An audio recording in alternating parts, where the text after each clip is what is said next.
Hola, ¿alguna vez nos hemos parado a pensar que no estamos solos? Ni siquiera dentro de nuestro propio cuerpo.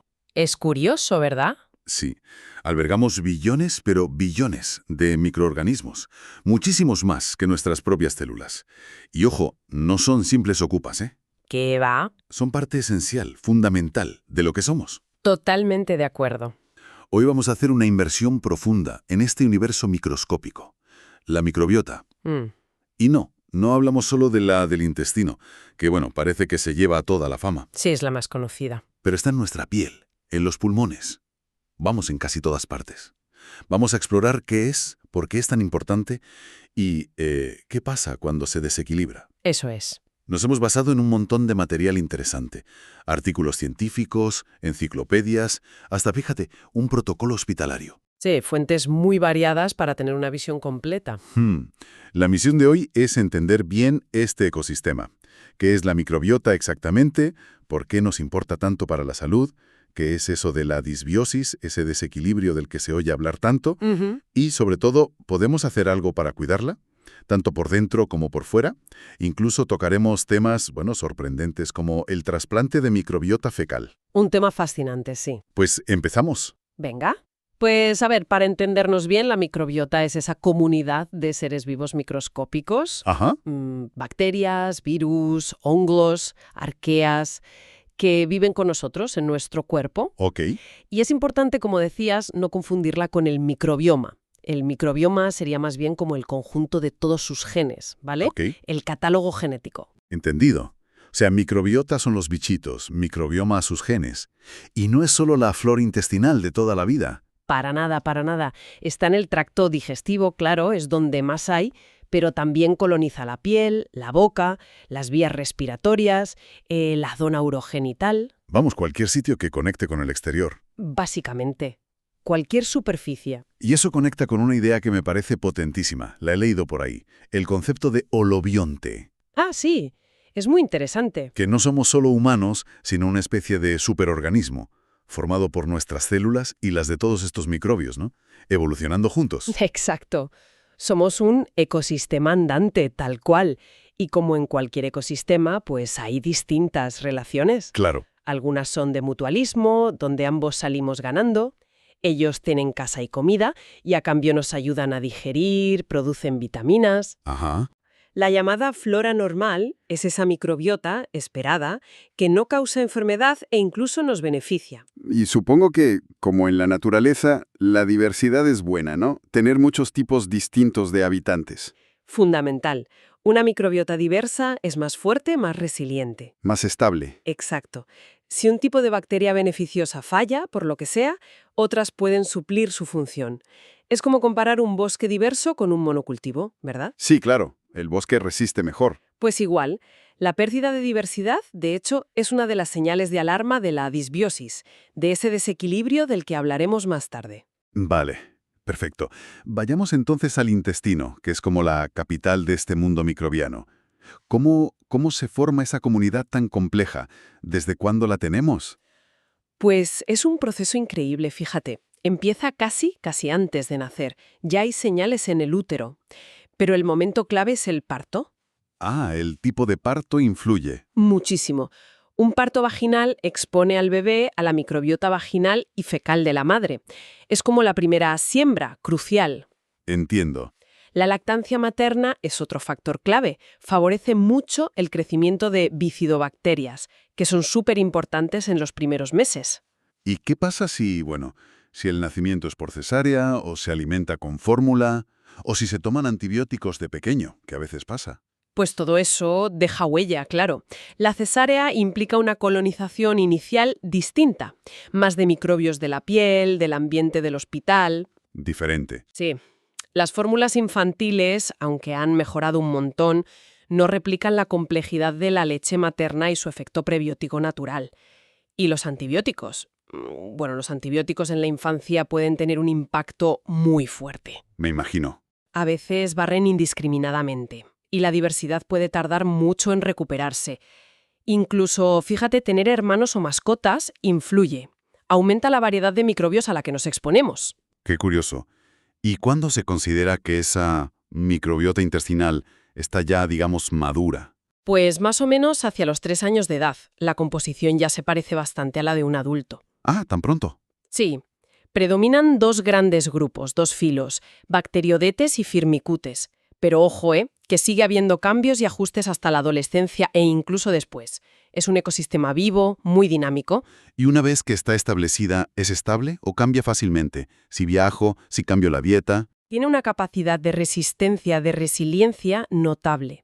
Esos factores que dices, la dieta, un viaje, un tratamiento corto con fármacos, pueden alterarla temporalmente, claro. Ujú. Pero una microbiota sana tiende a volver a su estado basal, a su patrón característico.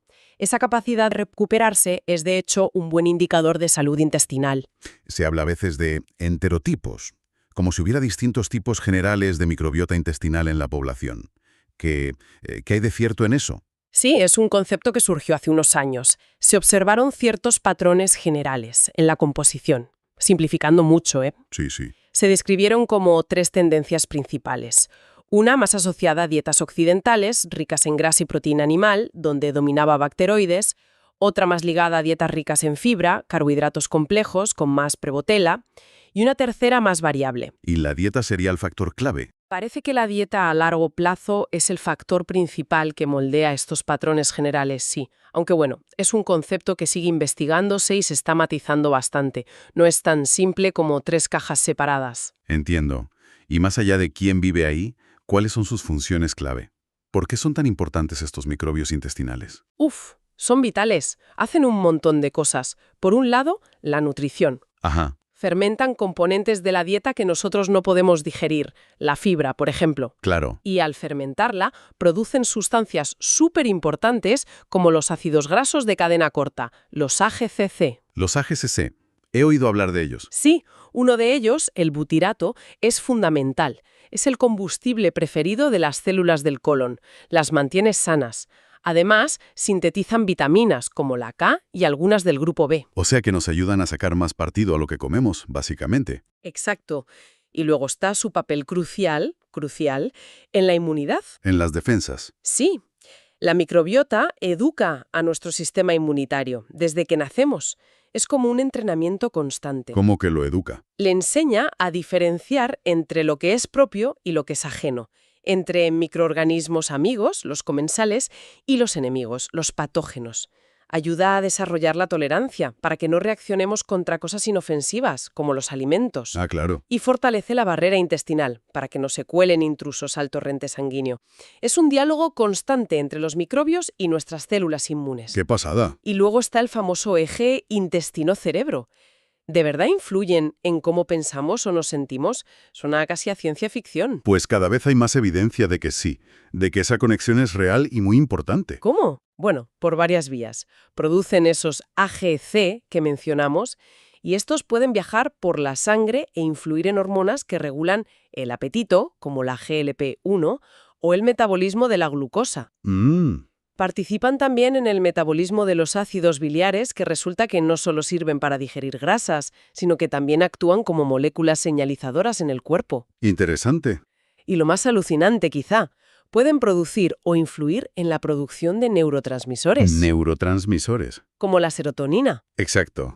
Se calcula que, ojo, el 90% de la serotonina del cuerpo se genera en el intestino. El 90%. Pero eso es muchísimo. Una barbaridad. Y también interactúan con el GABA, la dopamina. Entonces, una microbiota desequilibrada, una disbiosis, podría afectar nuestro estado de ánimo. O incluso a funciones cognitivas, la memoria, la concentración. Esa es una de las líneas de investigación más activas y, yo diría, prometedoras ahora mismo. La conexión parece clara, aunque los mecanismos exactos y, sobre todo, cómo intervenir de forma efectiva todavía se están estudiando a fondo. Pero sí, la comunicación intestino-cerebro es bidireccional y la microbiota es un actor clave en esa conversación. Fascinante de verdad. Y esta conexión sistémica, esta influencia más allá del propio intestino, me hace pensar en la piel. Porque claro, también tenemos microbios ahí fuera, ¿verdad? No solo dentro. Por supuesto, la piel es otro ecosistema microbiano súper complejo y además muy diferente al intestinal. ¿Diferente en qué sentido? Pues en los tipos de microbios que viven allí y también en que varía muchísimo dependiendo de la zona del cuerpo. No es lo mismo la microbiota de la frente, que es una zona grasa, sebácea, Sí. que la de la axila, que es húmeda, o la del antebrazo, que es una zona seca. Cada una tiene sus habitantes característicos. A ver, cuéntanos, ¿qué tipo de bichos viven en cada zona? Pues mira, en las zonas sebáceas, como la cara, el pecho, la espalda, donde hay más grasita, Ajá. predominan los microorganismos a los que les gusta esa grasa, los lipofílicos. Ahí el rey es Cutibacterium, que antes se llamaba Propionibacterium. El del acné, ¿no? Ese mismo, aunque no siempre causa problemas. También hay Corynebacterium, Staphylococcus y un hongo muy importante, Malassezia, que también depende de los lípidos. Vale. ¿Y en las zonas húmedas? Axilas, ingles. Ahí cambian las condiciones, claro. Menos grasa, más humedad. Siguen siendo importantes las Corynebacterium y Staphylococcus, pero también aparecen otras bacterias como las proteobacterias en mayor proporción. ¿Y las zonas secas? Brazos, piernas. Esas suelen tener la mayor diversidad. Es como un ambiente menos extremo, quizás, y permite que haya una mezcla más equilibrada de distintos filos bacterianos, un poco de todo. Entiendo.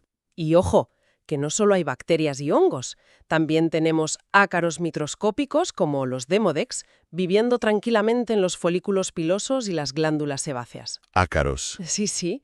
Y un montón de virus, el viroma cutáneo, que también es muy personal y variable.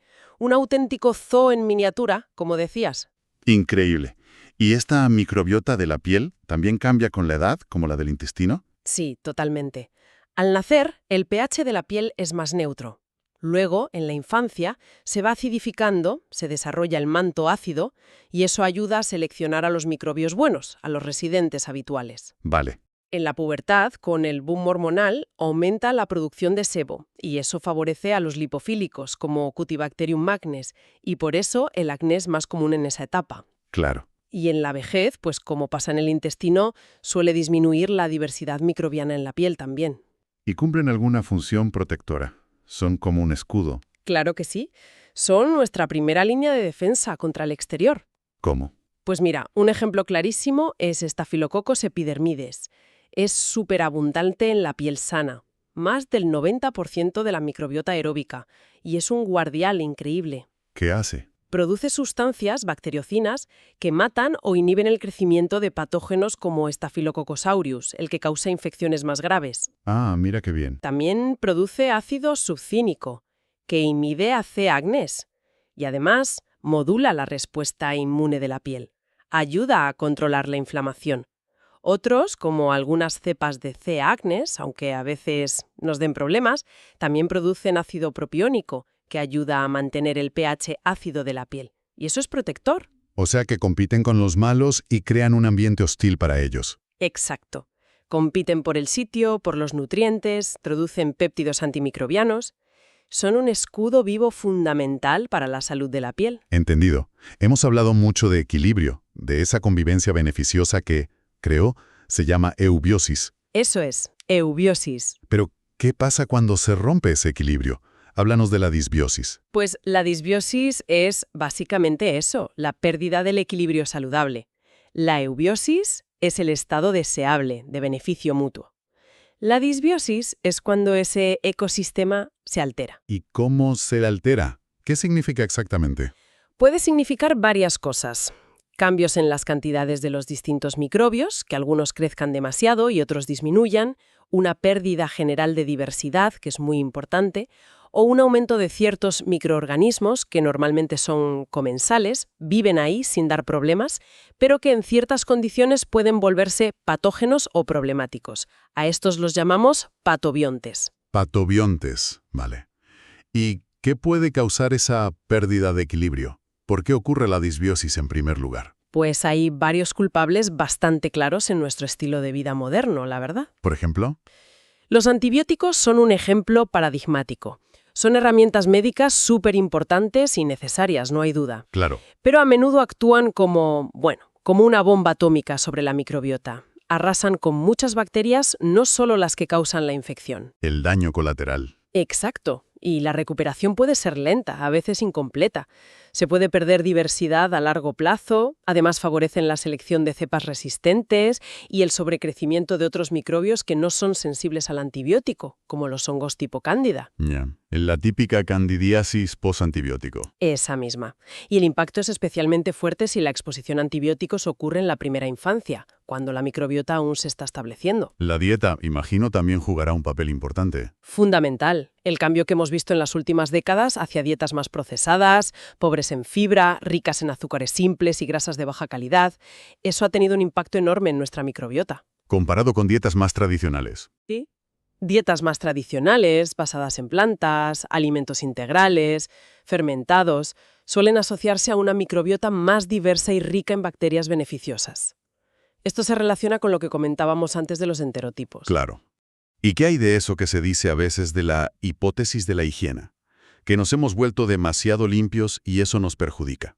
Es una idea interesante, aunque quizás el término más adecuado sea la hipótesis de los viejos amigos o Old Friends Hypothesis. Viejos amigos. Sí, No se trata tanto de estar sucios, sino de que hemos reducido nuestra exposición temprana y continua a una gran diversidad de microbios ambientales inofensivos. del entorno. Del suelo, de los animales, de otros humanos, de los alimentos menos procesados.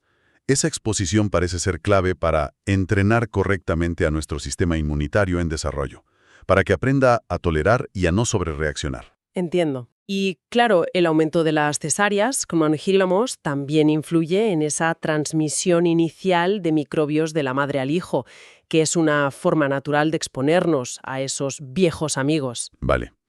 ¿Y este desequilibrio, esta disbiosis causada por antibióticos, dieta, estilo de vida, se relaciona con enfermedades concretas? Desgraciadamente sí, y con muchas. La lista es cada vez más larga. A ver. A nivel intestinal es un factor clave en la enfermedad inflamatoria intestinal, tanto en Crohn como en colitis ulcerosa. Se ve una pérdida de bacterias beneficiosas, como las que producen butirato, Faecalibacterium, por ejemplo, y un aumento de otras con potencial proinflamatorio, como ciertas proteobacterias. También está claramente detrás de las infecciones recurrentes por Clostridioides difficile. Esta bacteria aprovecha la disbiosis causada por antibióticos para crecer y causar diarreas graves. La que mencionaste antes. Esa. Y también se observan alteraciones, aunque más sutiles y variables, en el síndrome del intestino irritable. Y en bebés prematuros, la disbiosis es un factor de riesgo para una enfermedad muy grave llamada enterocolitis necrotizante. Incluso se relaciona con la sepsis neonatal. O sea, problemas intestinales serios. Pero solo intestinales. ¿Qué va? La conexión va mucho más allá. La disbiosis se relaciona con muchas más cosas. ¿Cómo qué? Pues problemas de la piel, por ejemplo. La dermatitis atópica es un caso claro. Hay disbiosis en la piel, con sobrecrecimiento de Staphylococcus aureus, pero a menudo también hay disbiosis intestinal. Se habla mucho del eje intestino-piel. Ah, el eje intestino-piel. Sí. Y algo parecido pasa con el acné. También se asocia a enfermedades metabólicas como la obesidad, la diabetes tipo 2, el síndrome metabólico, la enfermedad del hígado graso no alcohólico. Caray. Y con enfermedades alérgicas y asma, sobre todo si la disbiosis ocurre en etapas tempranas de la vida. Y en la vejez, la pérdida de diversidad microbiana se relaciona con una mayor inflamación crónica de bajo grado, lo que llaman inflammaging, y con la fragilidad. Madre mía. Incluso se está estudiando su papel en enfermedades neurodegenerativas como el Parkinson o el Alzheimer y en el desarrollo de ciertos tipos de cáncer, como el colorectal, donde se ha visto asociación con bacterias como Fusobacterium. Y en pacientes trasplantados, la disbiosis puede influir en el riesgo de enfermedad injerto contrarreceptor. Es un panorama, bastante amplio y preocupante. Si la disbiosis está detrás o contribuye a tantos problemas, la pregunta es obvia.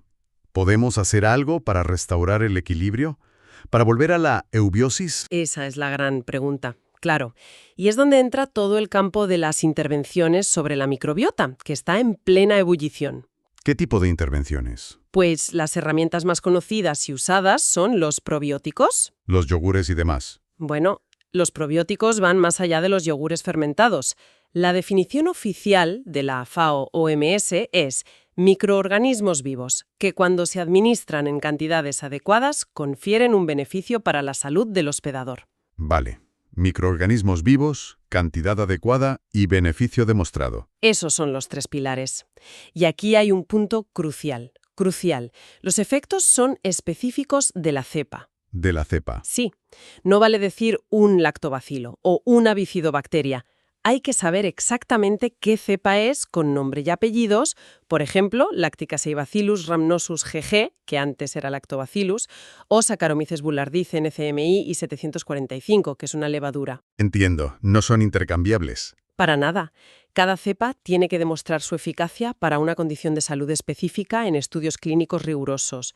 Hay organizaciones como la WHO, Organización Mundial de Gastroenterología, que publican guías muy útiles resumiendo la evidencia científica disponible para distintas cepas e indicaciones. ¿Y para qué sirven? ¿Para que haya evidencia? Pues hay cepas con buena evidencia, por ejemplo, para prevenir la diarrea asociada a antibióticos o como ayuda para reducir los efectos secundarios del tratamiento para erradicar Helicobacter pylori, también para manejar la inflamación de la bolsa en pacientes operados de colitis ulcerosa, pauchitis, hay evidencia emergente para el síndrome intestino irritable, el cólico del lactante, la prevención de enterocolitis en prematuros, pero siempre depende de la cepa concreta. O sea que hay que mirar la etiqueta y buscar estudios. Exacto. Y asegurarse de que el producto garantiza la viabilidad y la cantidad de microorganismos declarada hasta la fecha de caducidad. La calidad es clave. Vale, probióticos son los bichos vivos. ¿Y los prebióticos? Suena parecido. Los prebióticos son diferentes. Son básicamente el alimento para los microbios beneficiosos que ya tenemos en nuestro intestino. La definición más reciente de la ISAP dice que es un sustrato que es utilizado selectivamente por los microorganismos del hospedador, confiriendo un beneficio para la salud. Sustrato, como la fibra. Principalmente fibras, sí, pero no solo. Pueden ser carbohidratos no digeribles como la inulina, los fructooligosacáridos, FOS, los galactooligosacáridos, GOS, pero también otros compuestos como los polifenoles. Son sustancias que nosotros no digerimos bien, pero que sirven de comida para nuestras bacterias buenas, como las Bifidobacterium o los Lactobacillus, pero también otras importantes como Eubacterium o Roseburia, que producen butirato.